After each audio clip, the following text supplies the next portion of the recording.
Bom dia a todos e a todas. Eu sou Leandro Monteiro, do Impact Hub Goiânia. Tenho um prazer imenso de receber no dia de hoje Raquel Avelar, do Sistema B, de fazer um papo super bacana sobre advocacy dentro do contexto do Sistema B, entendendo as especificidades do setor público brasileiro e como isso funciona. Raquel, super obrigado por estar com a gente. Bom dia. Bom dia a todas e todos. Agradeço demais também pelo convite, por estar aqui com vocês. Estou à disposição para a gente falar sobre esse tema, que quem me conhece sabe é o meu favorito. Maravilha, pô, que ótimo. Eu vou só fazer a introdução do dia hoje, a abertura dos trabalhos, passar um pouquinho a nossa agenda e a gente já faz esse papo, tá bom? Tá. Olha, agora às 11 a gente está falando Raquel Avelar. Vou deixar ela se apresentar um pouco mais com calma na próxima pergunta. Às 14, a palestra ECG e o Impacto, o papel das empresas e das lideranças empresariais, com o Paulo Kakinoff, do Pacto pelo Esporte.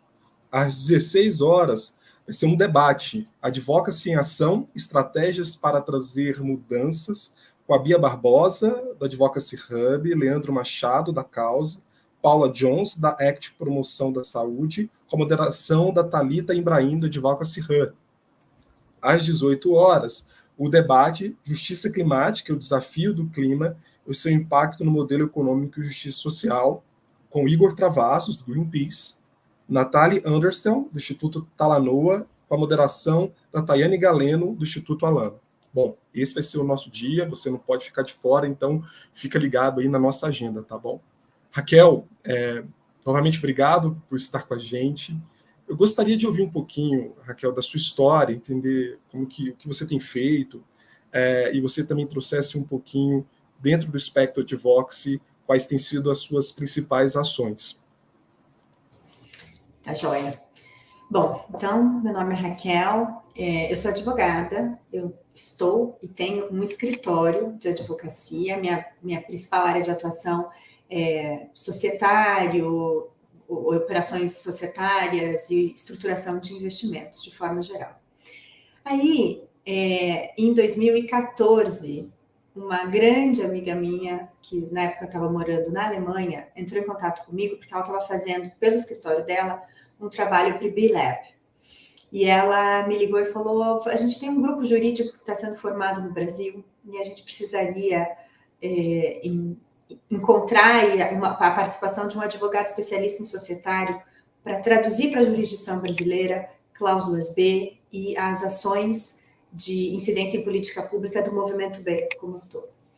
Então, eu me engajei logo no começo da constituição do Grupo Jurídico B como advogado. O Grupo Jurídico B ele é um grupo hoje de 11 advogados, não são todos advogados, tem 2 que não são. 11 pessoas, na maioria advogados, e o nosso trabalho como uma área de prática dentro do Movimento B e com o Sistema B Brasil é olhar as questões normativas, tanto do âmbito das empresas certificadas, que têm que adotar nos seus estatutos ou contratos sociais as cláusulas B, que são as cláusulas que inserem no ato constitutivo o objeto social de promoção de impacto positivo social e ambiental, e tem uma redação específica que é padronizada mundialmente, mas adaptada para cada jurisdição, e na previsão da administração daquela empresa, que a administração está vinculada, os atos da administração estão vinculados a fazer isso. E aí, então, esse grupo jurídico começou a trabalhar em 2015, 2016, 2017, nós recebemos a consulta pública. Na época, foi uma articulação da Força Tarefa de Finanças Sociais com o ICE e as pessoas do Ministério do Desenvolvimento, do MDIC, para criar uma estratégia nacional de investimentos e negócios de impacto. Foi criada por um decreto que foi publicado em dezembro de 2017, inicialmente, e aí com um prazo de 10 anos para ser realizado. Essa estratégia, a estratégia nacional, hoje ela é a Estratégia Nacional de Economia de Impacto. É a N-Impacto, que foi reeditada agora em agosto de 2023 e ganhou uma escala ainda maior no escopo, e o Grupo Jurídico B representa o Sistema B no comitê de implantação dessa estratégia.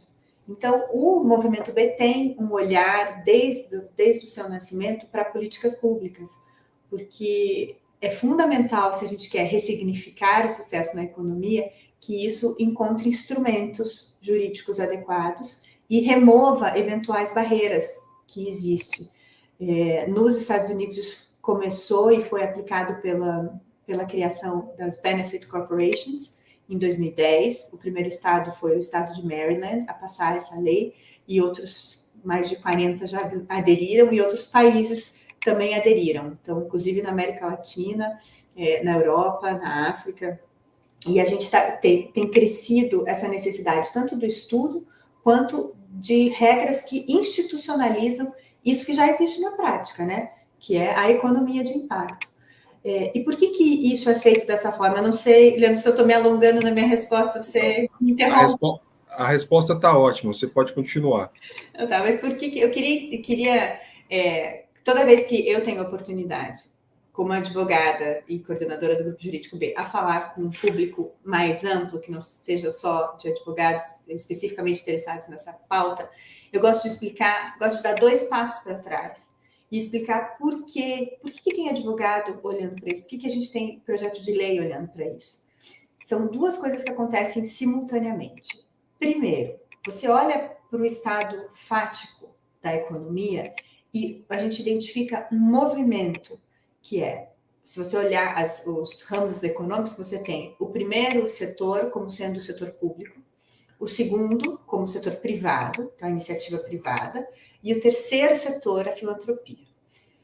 As normas, as regras, as leis estão organizadas nesses 3 trilhos, digamos assim. Então, você tem direito público, que vai tratar da contratação pública, das regras da administração e etc. Você tem o direito privado, que vai tratar dos contratos, a questão societária e etc. E você tem o direito do terceiro setor, com os formatos e normas específicas. O que a gente está vendo é que o segundo setor e o terceiro setor, eles fizeram um movimento de se encontrar. Então, as atividades, a prática, tanto do terceiro setor, começou a incluir atividades lucrativas, o que não significa que haverá distribuição de lucro, mas tem resultado financeiro através de uma atividade lucrativa para um ente do terceiro setor. E a iniciativa privada também se deu conta, talvez por um exercício de consciência, mas eu acho que muito mais por pressão e pela necessidade evidente que a gente tem de reestruturar o sistema econômico, começou a olhar para si como uma possibilidade de solução, não apenas de criação de problemas. Então, a gente tem, nos negócios de impacto especificamente, soluções de mercado para problemas sociais e ambientais. Isso significa que você tem o recurso privado gerando bens públicos, gerando soluções para problemas compartilhados.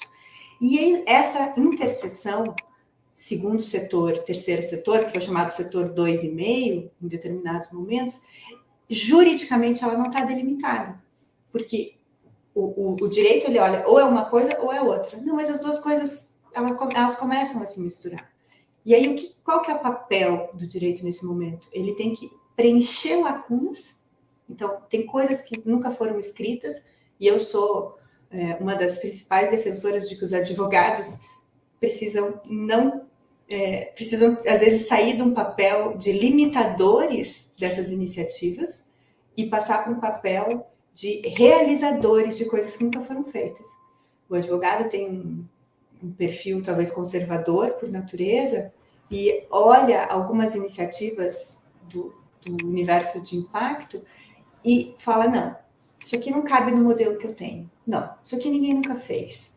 E, às vezes, pega uma iniciativa que é tão rica, espreme e faz caber naquele modelo que ele conhece. E eu acho que a gente precisa aprender a fazer as coisas bem diferentes para dar segurança e incentivar as novas iniciativas. Mas isso por uma questão de primeiro, segundo e terceiro setor. E no segundo setor, só mais um ponto e te volta a palavra, Léo. E no segundo setor, se você olhar toda a ordem jurídica brasileira, assim, talvez com uma pequena exceção, ela olha para a atividade econômica olhando a não realização de um dano. Então, você vai ver lei ambiental, direito do consumidor, direito do trabalho, concorrencial. A lei olha para a atividade econômica e fala o seguinte: desde que você não cause um dano, um prejuízo ambiental ao consumidor, à livre concorrência, e você gere, né, participe da engrenagem econômica gerando receita, emprego e pagando tributos, tá tudo certo. Você existe num falso impacto neutro, digamos assim, juridicamente falando. Mas hoje, e já faz até certo tempo, os economistas e as pesquisas já mostram que não existe impacto neutro. Todas as atividades têm, de forma inerente, uma externalidade negativa. E é essa externalidade negativa que ela é negligenciada, ignorada pela ordem jurídica. Ele parte do pressuposto que se a atividade não causar um dano, que aí é um dano que vai ter que ser multado, indenizado, segurado, se não houver um dano, o impacto é neutro. E essa é uma falácia que a gente também tenta corrigir da visão jurídica da atividade econômica, porque toda essa externalidade que não está em lugar nenhum na lei, ela é diretamente relacionada à atividade. Na medida em que uma empresa internalize externalidades negativas e neutralize verdadeiramente para levar de volta para a sociedade uma externalidade positiva, aí a gente está falando de uma atividade que tem impacto positivo. E isso é novidade em termos legislativos. Fiquei curioso com vários pontos da sua fala, Raquel, mas eu tenho uma pergunta que acho que talvez ela é bem pertinente, dado o nosso time, que é a reforma tributária. Você acha que, de alguma forma, os negócios de impacto foi, de uma certa forma, negligenciado dentro do contexto da Constituição da reforma tributária? Eu digo isso porque, talvez, pelo menos nas minhas primeiras leituras, eu não vi nenhum incentivo olhando para justamente esse aspecto, né? Possivelmente, uma empresa mais danosa, não no sentido óbvio, mas no sentido implícito, como você trouxe, poderia pagar mais imposto, por exemplo, ou não, né? O que você tem visto sobre esse assunto, refletindo na reforma tributária, e se vocês conseguiram fazer alguma interlocução, trouxeram esse assunto para a mesa de alguma forma? A reforma tributária ela é muito grande, né? Então, assim, ela é um universo em si. Houve discussão e possibilidade de trazer a previsão de um imposto, de um custo fiscal vinculado a externalidades. E eu acho que isso seria uma ótima proposta. Não está nos últimos textos, não chegamos até lá. Eu acho que nós temos um trabalho anterior que foi feito e resultou na reforma tributária, dada a complexidade do sistema tributário brasileiro, redundâncias e etc. Então, não tem na reforma, tal como está nesse documento atual, algo que diga respeito a isso. Mas é uma tendência de os países obrigarem as empresas a mensurarem a externalidade negativa e isso ter um custo. Por quê? Porque se isso tem um custo, primeiro, porque é um desincentivo, né, para você fazer isso, e segundo, porque a empresa não pode mais ignorar algo que é inerente à sua atividade, esse custo social e ambiental inerente a essa atividade. E ao ignorar também, uma outra questão que eu acho que vale a pena a gente trazer, se a gente está usando a lógica tradicional de que o papel da empresa é maximizar o lucro do sócio acionista, esse lucro também vem dessa externalidade não computada.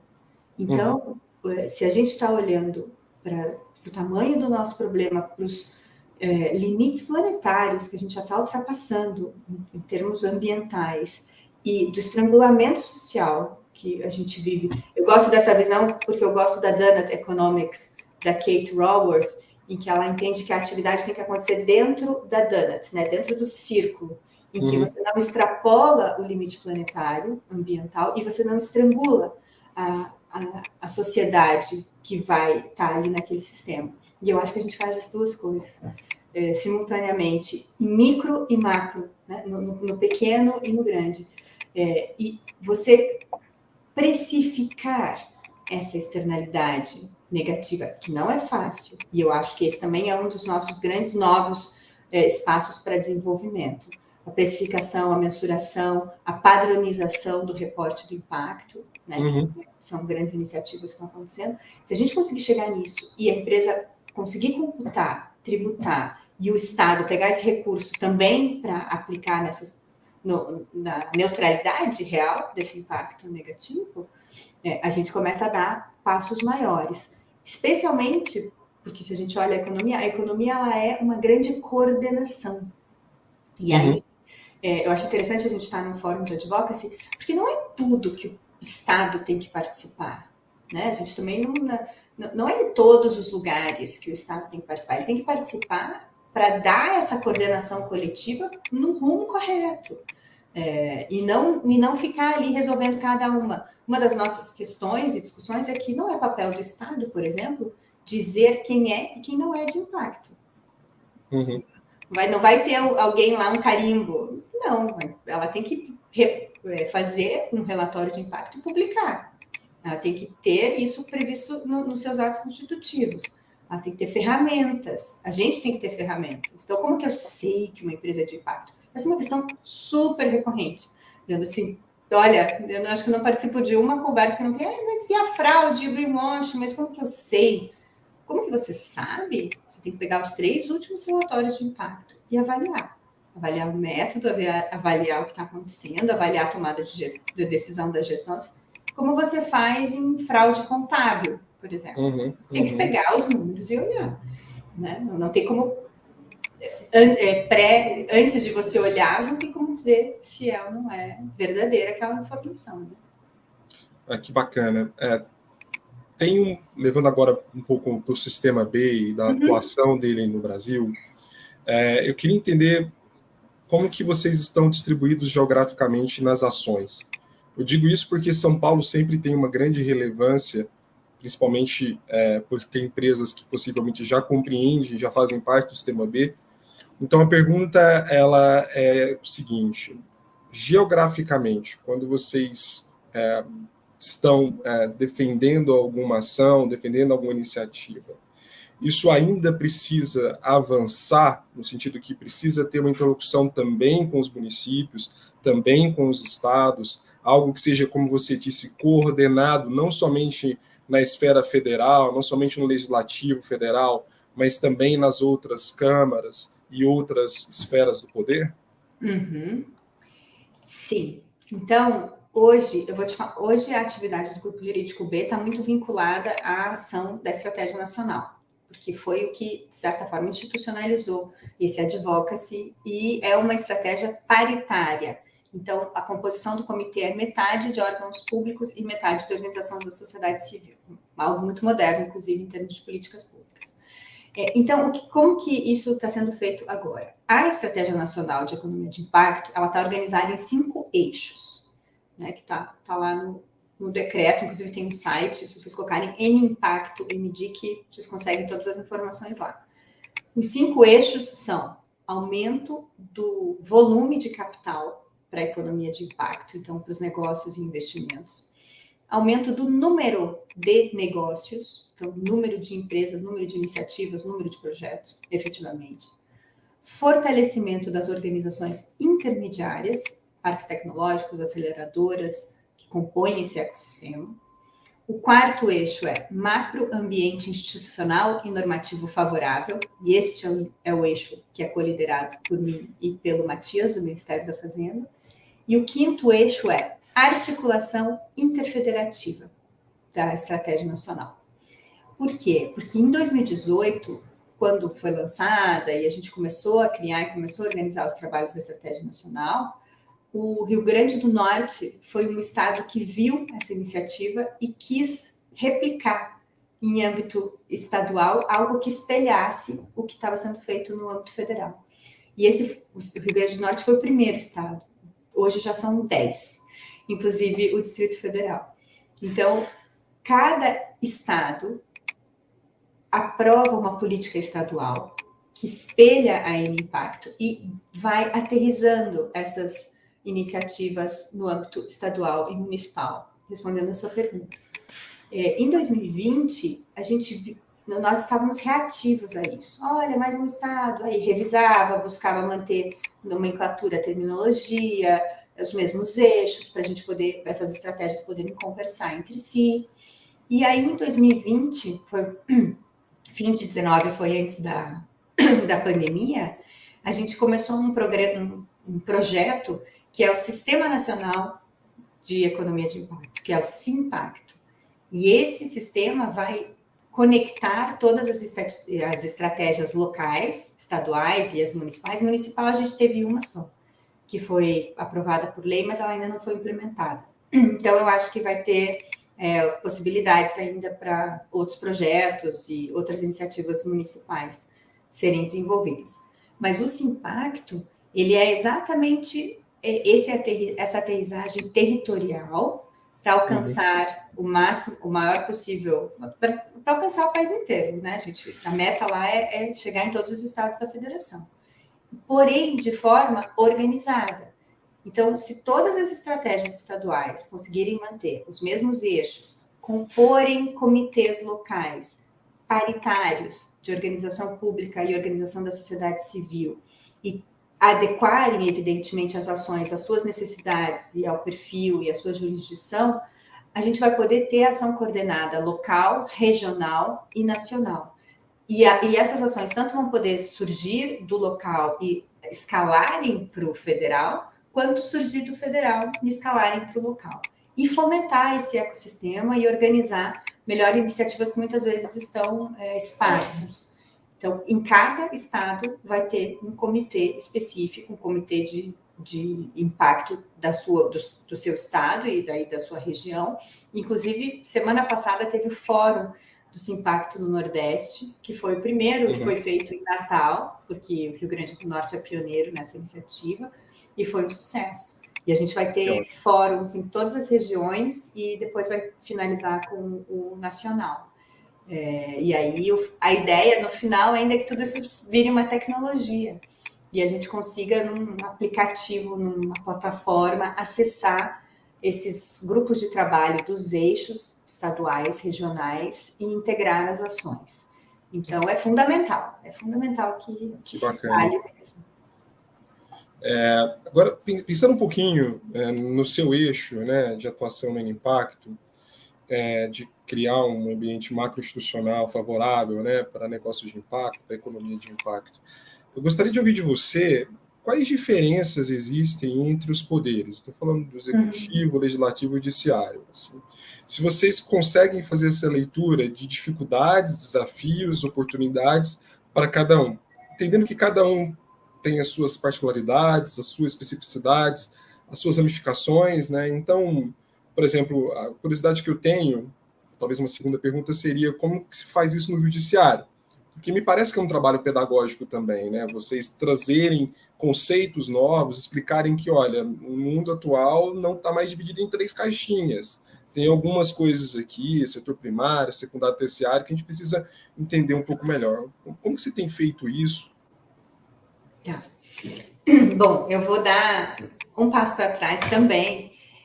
Eu acho, de verdade, Leandro, que tem um pedaço disso que tem que ser, um pedaço que não é pequeno, que tem que ser inserido nos currículos das universidades. Eu falo bastante em universidade, e aqui na Universidade do Paraná, eu estou em Curitiba, né? Também participei de um evento de início de ano, acho que já faz uns 2 anos, e na Organização Internacional dos Advogados de Impacto também, esse ano a gente teve essa conversa, mas enfim, para dizer que eu tenho a visão especificamente da Universidade de Direito, que o estudante, ele entra na faculdade querendo mudar o mundo, assim, motivado, ele tem um senso de justiça, ele tem alguma coisa ali dentro dele que leva para querer estudar leis e a organização do nosso país. Sempre tem alguma coisa ali, você vê, você vê organizações, manifestações, muito ali, muito pujante em universidades de direito, no começo da universidade. Passa 5 anos, muitas vezes o que sai no final é um burocrata. E a minha crítica é o que está acontecendo? Existe uma questão estrutural. Por que é que nós estamos pegando o jovem motivado a fazer tudo o que precisa, inconformado com o status quo, com a injustiça, com o fato de que os limites planetários estão sendo ultrapassados a ponto de haver inúmeros estudos sobre risco existencial do ser humano. E ele sai um burocrata, que quer ali fazer o que todo mundo já fez, ou muito focado em questão de ganhar dinheiro. Eu acho que a gente precisa resgatar um pouco e dar aos visionários instrumentos mais concretos. Então, assim, mostrar o que é que, sim, tudo isso, a história e o arcabouço jurídico que a gente tem, perfeitamente, mas que ele não resolve tudo, e você precisa de instrumentos novos até para alcançar princípios constitucionais, assim como os princípios constitucionais da ordem econômica, por exemplo.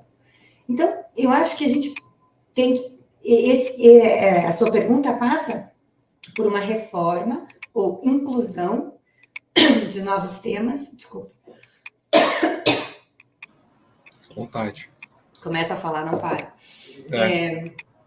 E inclusão de novos temas em currículos como do direito, como de administração, como de economia, contabilidade.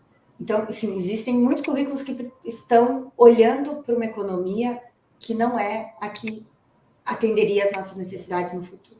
Isso como o passo primeiro. O segundo passo, sim, é trabalhar com o que a gente tem, com a estrutura que a gente tem, e eu te diria que é mais direto no legislativo e no executivo. Como ações de advocacy, no legislativo a gente tem que propor o que for necessário, e o projeto de lei das sociedades de benefício, que é a adaptação das Benefit Corporations para a jurisdição brasileira, é uma das nossas propostas, que está lá, está posta, e discutir a inserção da dimensão do impacto em outros temas, porque ela é absolutamente ignorada. Porque até hoje ela nunca foi tratada essa externalidade negativa, né? E se você está só gerando emprego, renda e pagando imposto, tá ótimo. E se a gente seguir nessa linha, o limite já está ali, né? Já é amanhã. A gente não alcança, inclusive, nenhuma das metas internacionais de preservação ambiental. Então, coisas precisam ser feitas.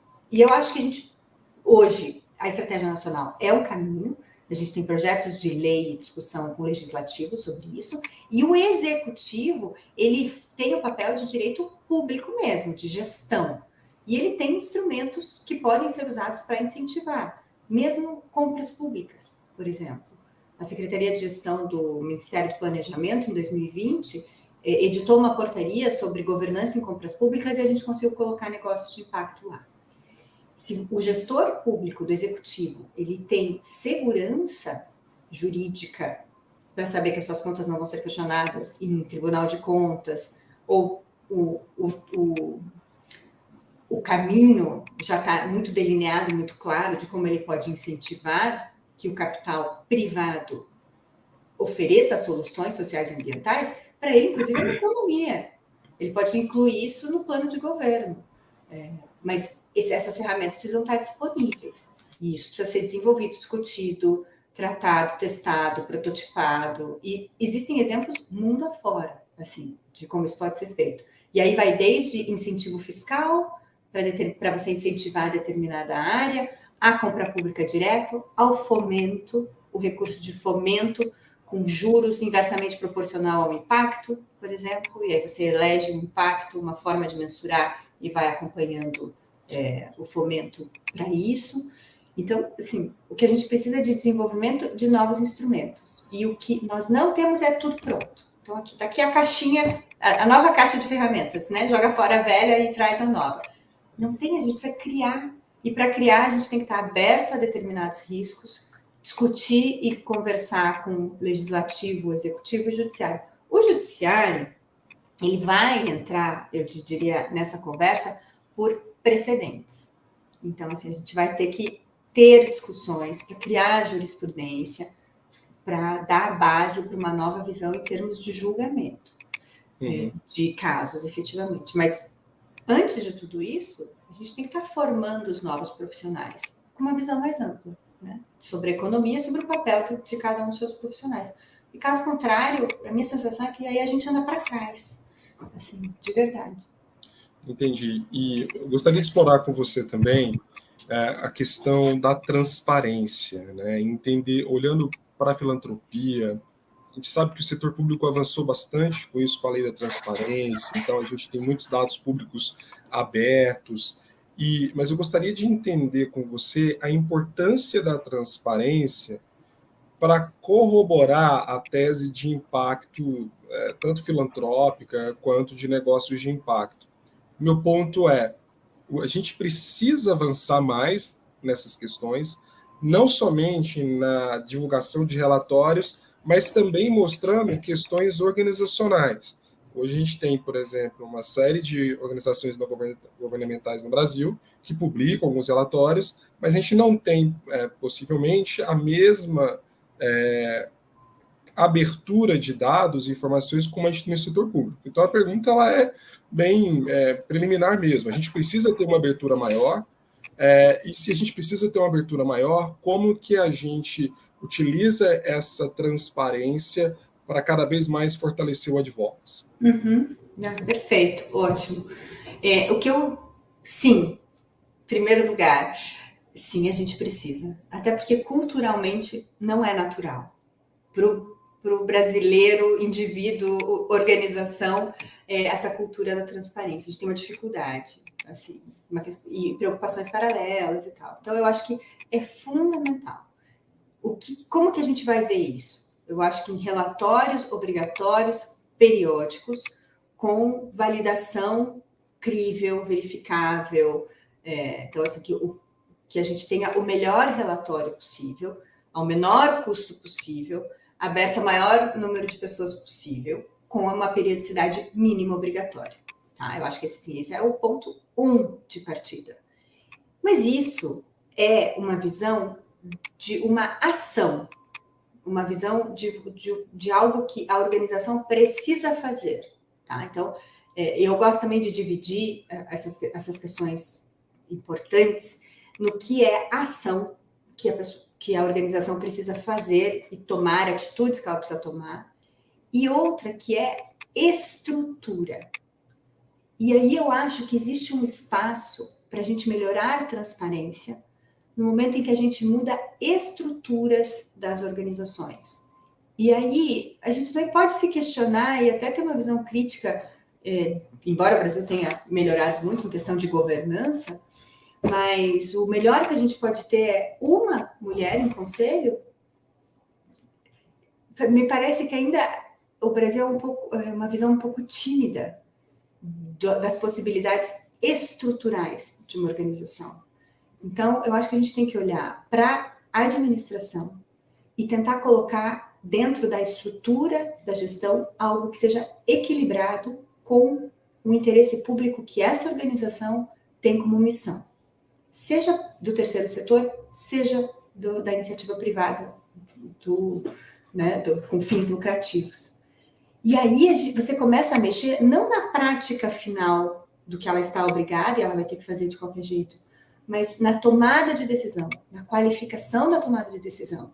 E essa transparência está em quanto mais próximos os seus stakeholders estiverem, as pessoas afetadas pela sua atividade, estiverem da escuta e da participação dessa tomada de decisão da gestão. Então, um exemplo clássico que a gente tem é a Alemanha, por exemplo, com a paridade nos conselhos das empresas, das companhias, das sociedades anônimas, com participação dos empregados. Isso, quando foi feito na Alemanha, ficou uma coisa meio... Mas por que o empregado vai estar no conselho de administração? Porque ele traz uma visão que o gestor, que não é empregado, não tem sobre o que é do melhor interesse daquela companhia. Então, eu acho que a gente pode, sim, olhar para o terceiro setor e para a economia como um todo, ressignificando e questionando as estruturas de gestão, para que ela seja mais participativa, que ela tenha mais escuta e mais paritária no campo dos interesses. Porque, se você olhar hoje, olha, 99,9% das empresas não tem nenhum afetado pela sua atividade, sequer em comitê consultivo. Então, assim, a gente está muito longe. E isso prejudica a própria transparência, porque fica essa coisa, né? Já não é cultural. Você só tem a obrigação da atividade, da ação final, lá no fim do exercício. E tudo que acontece no meio, ninguém sabe, ninguém viu. Eu acho que esse é um instrumento muito pouco explorado ainda, com boas chances de resultado, e nos questiona de forma mais profunda sobre o papel da organização, né? Que não é exclusivamente distribuir o recurso para o sócio, ela tem que ter uma função maior, para que ela seja parte da solução e não só parte do problema. Bacana. E tentando explorar um pouco agora, Raquel, você é advogada, e me parece que existe um caminho natural para quem está dentro do escritório de advocacia avançar tanto para o lobby ou quanto para o advocacy, né? Me parece que isso tem se tornado cada vez mais comum, os escritórios abrindo essa frente. Mas olhando para o advocacy e olhando para quem está sentado agora na cadeira de aluno de um curso de direito, né? Quais são as perspectivas, caminhos que você enxerga para esse setor, para esse segmento, para uma pessoa, para um advogado que queira se especializar, ou até mesmo quem não é advogado, mas quer fazer mais parte do movimento? Do impacto, você disse? Não, eu digo... Ou do advocacy? Não, olhando para o advocacy de maneira geral, mas também olhando a partir desse contexto de negócios de impacto, filantropia. Eu acho que, assim, o aluno do banco de direito ou de qualquer outra universidade, ele precisa ampliar. Existe uma multissetoriedade, e eu acho que isso é uma tendência desde da minha época de faculdade, que já faz tempo, assim, em que você tem que olhar o que você está fazendo sob a ótica de outras matérias. Então, isso vai te dar a qualificação para você entender o tamanho do seu problema e a escala da sua ação como um todo. Então, se você está estudando direito e gosta de direitos humanos, por exemplo, você pode se aprofundar em psicologia, você pode se aprofundar em sociologia. No meu mestrado, eu fiz análise econômica do direito. Eu sempre gostei de societário, contratos, negócios, mas eu me sentia limitada só com conhecimento jurídico. Eu precisava ter um conhecimento econômico, contábil. Assim, os advogados também precisam aprender economia, contabilidade. Então, eu acho que essa visão biologia no âmbito do direito ambiental. Então, eu acho que uma visão multissetorial,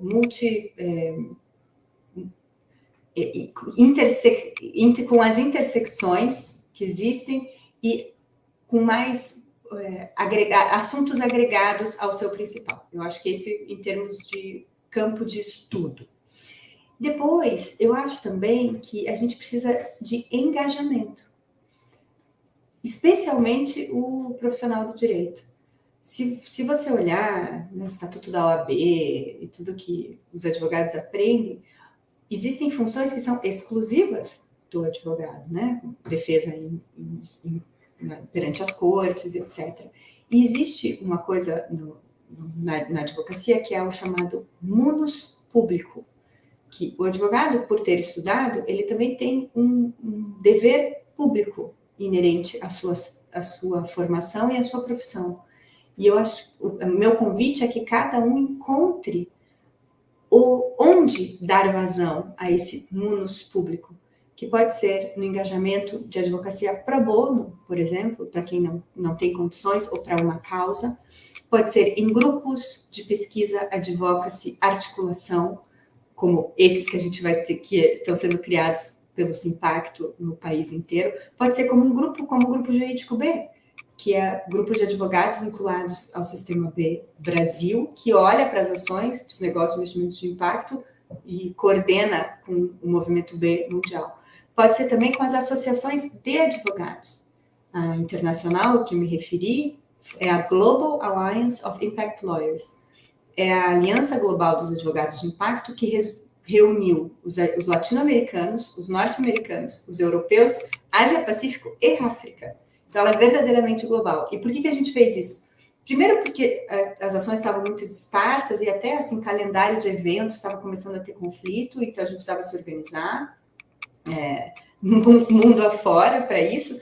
E segundo, porque a gente queria interlocução também com os órgãos transnacionais, como a Organização Mundial do Comércio, a Organização Mundial da Propriedade Intelectual, os órgãos da ONU, Banco Mundial. Então, a gente também queria ter uma plataforma que fosse internacional e transnacional para essa discussão. E a gente criou a Global Alliance of Impact Lawyers. Convido a todos a olharem, é gale.org.net, e é só se associar. Então, eu acho que assim, a gente precisa sair um pouco do que a gente já conheceu, já experimentou em termos de profissões e ações, agregar conhecimentos correlatos à sua área de interesse, e se você não sabe qual é ainda, vai agregando até descobrir, né? Quanto mais, melhor. Tem pesquisas incríveis e pessoas, eu acho, desafiando muito o que a gente já tem como sendo certo, inclusive em estruturas, como eu estava falando, estruturas de negócios e de organizações, e incluindo tecnologia, tem os commons, os DAOs, tem uma série de coisas ali borbulhando para uma nova geração explorar. E no âmbito do advocacy, aí eu acho que também tem órgãos de classe de interesses que podem ser o caminho. Então, a OAB, naturalmente, tem lá comissões que tratam de questões e fazem o advocacy. Ou se você tem interesse nos advocacies que eu falei aqui, por exemplo, qualquer uma dessas organizações que eu falei está envolvida. Tanto a Gale, as organizações que compõem o Comitê da Impacto, as organizações que compõem os comitês estaduais, e vai aprendendo. Eu acho que a gente não precisa ter uma sensação de distanciamento do poder. Existe até uma teoria sobre o desenvolvimento de um país e a sensação do seu indivíduo com relação ao distanciamento que ele tem do poder. Acho que a gente tem que se aproximar do poder, inclusive se apropriar da representatividade. Bate na porta. Ih, cansei de fazer isso. A gente marcou lá a reunião no gabinete em Brasília. Pois não, prazer, estou aqui para falar isso, meu nome é esse. A gente precisa se movimentar. Né? O que não dá é para achar que as soluções estão prontas, porque elas não estão. Sem dúvida. Eu também sou um entusiasta da participação cidadã, enfim, acho que usar os mecanismos de fato trazer voz e protagonismo para quem é o objetivo, né, que é a sociedade, é algo fundamental. Acho que a gente caminha para o final. Eu tenho uma última pergunta, Raquel, que é explorar um pouco. Imagina que vocês, como escritório de advocacia, estão recebendo uma empresa convencional que não está conseguindo olhar para isso, mas que por algum motivo ouviu o assunto e quer fazer mais parte desse ecossistema, seja a parte mais legal, fazer parte de uma associação, ou fazer, de alguma forma, entender o que isso é uma oportunidade de mercado, e quer estar mais próximo, e que, enfim, ou senão, acho que possivelmente uma transição sucessória, né? Então, aquele fundador com uma visão diferente de uma pessoa que está assumindo a empresa, mais jovem, mais conectado com esse ecossistema. Quais são os primeiros passos que essa pessoa pode tomar? Tá. Acontece bastante, eu acho que também é algo que cada vez mais bate na porta de quem está perto dessa área. eu sempre falo que começa com um exercício de autoconhecimento, assim, uma certa análise. Eu acho que o primeiro passo, quando uma empresa muito tradicional que está interessada em se ressignificar, se recolocar, e às vezes são coisas assim, a indústria quer mudar processos internos para poluir menos, para gerar impacto positivo, etc.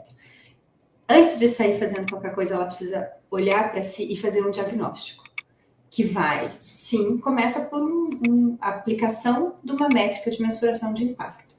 Para isso, o movimento B tem o B Impact Assessment, que é confidencial, online, gratuito, e ele está disponível para qualquer um, e mede o impacto dessa empresa em 5 categorias: consumidor, trabalhador, governança, meio ambiente e comunidade.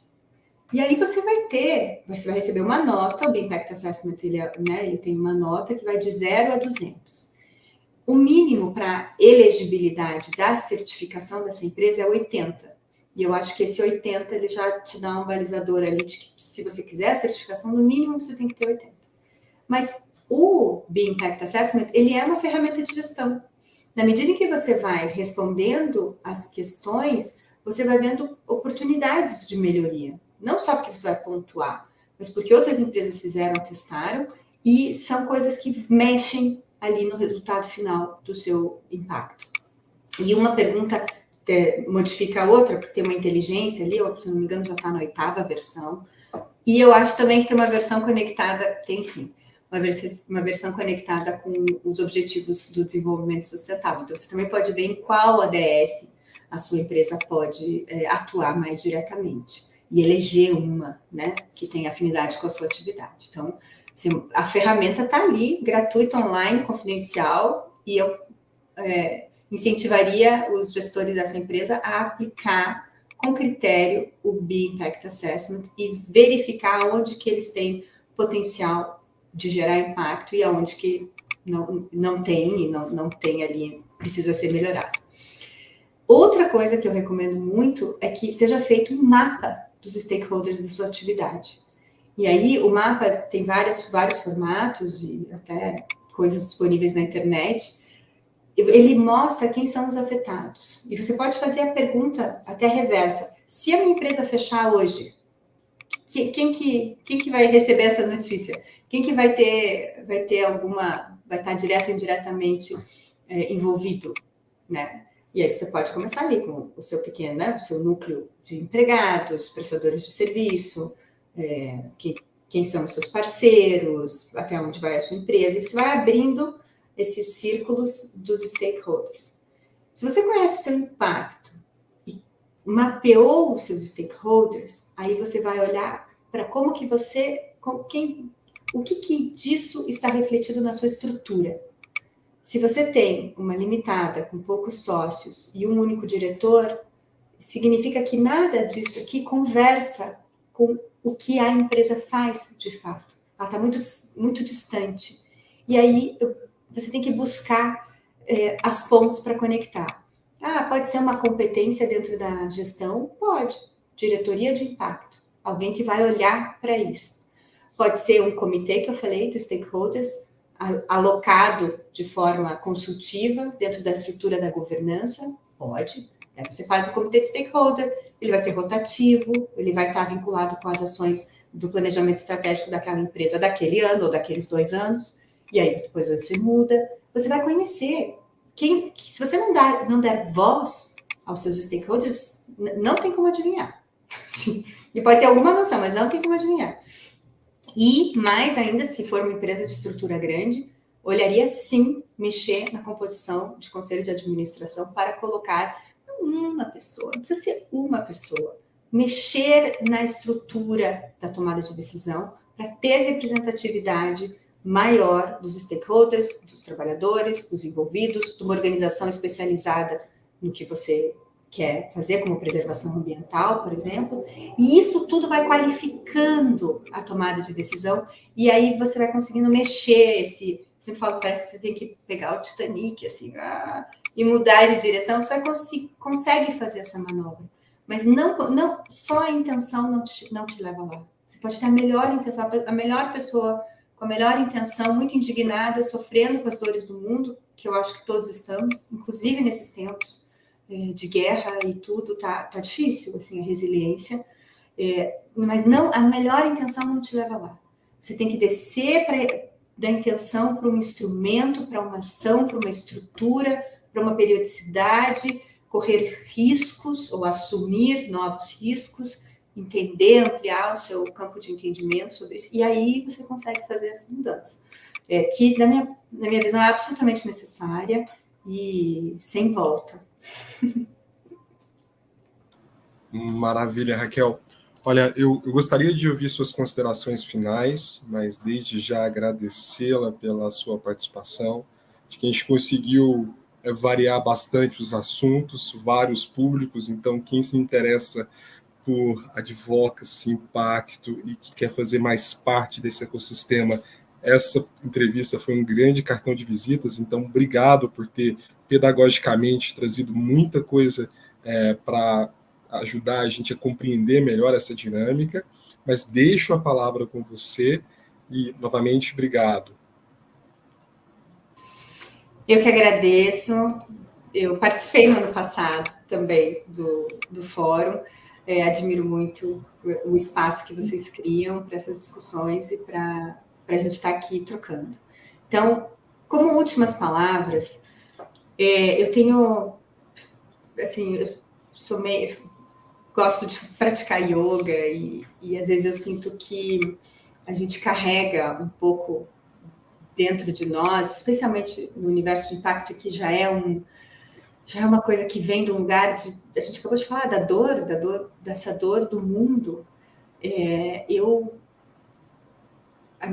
As minhas palavras finais têm sido de encorajamento, assim, no sentido de que vamos desenvolver, existem instrumentos, não está tão longe quanto parece. Acho que a gente consegue melhorar, a coordenação coletiva e consegue melhorar a coordenação coletiva dentro da economia para que ela chegue em algo regenerativo, porque isso vai fazer com que a gente honre o sagrado da vida.